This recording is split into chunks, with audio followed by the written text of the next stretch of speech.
it's a reminder to me of what I think is kind of the fundamental aphorism of our age, that talent is universal, but opportunity is not. Talent is universal, but opportunity is not. And that's true whether you look around this country or whether you look internationally. And so much about where you end up and depends on where you start. We talk a lot about inequality, and usually the metric we use of that is economic inequality. And the economic inequality is striking. In the US, the wealthiest 1% owns more than the bottom 90%. But those economic metrics understated, because in a sense the biggest inequality is inequality of opportunity.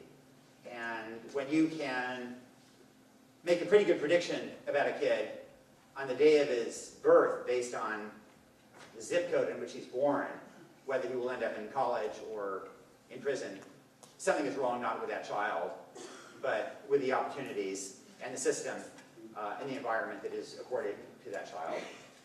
And that's something that I think we as a society and we as individuals can do something about.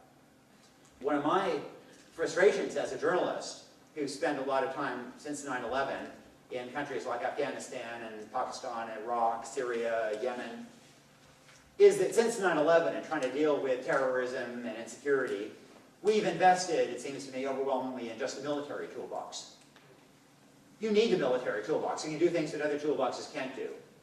But it seems to me that we have underinvested in the education toolbox and in the women's empowerment toolbox.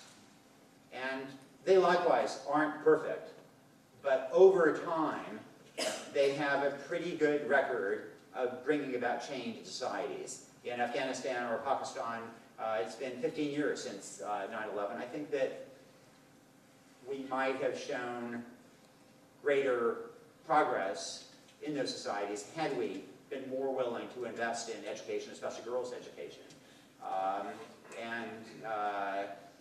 There's also a tremendous trade-off in opportunity costs. For the cost of deploying one US soldier abroad for 1 year, you can start about 25 schools and operate them for several years. So there's a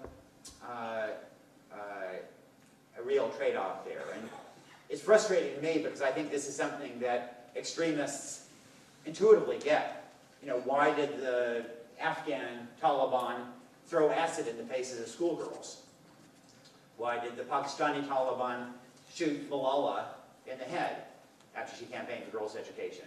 Why does Boko Haram in Nigeria kidnap more than 200 schoolgirls? Because I think they understand that the greatest threat to extremism over time isn't necessarily a drone overhead, but rather a bunch of girls with school books.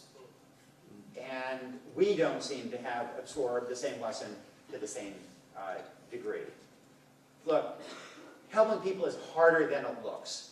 Anybody who has tried to work with folks at risk knows that you take a risk on somebody, and sometimes you just get your heart broken. But every now and then you take a risk on somebody in unpredictable ways that not only ripples through their life but into the lives of others as well. And I think both as individuals and collectively as a society, we need to be able to do more to try to bridge that empathy gap.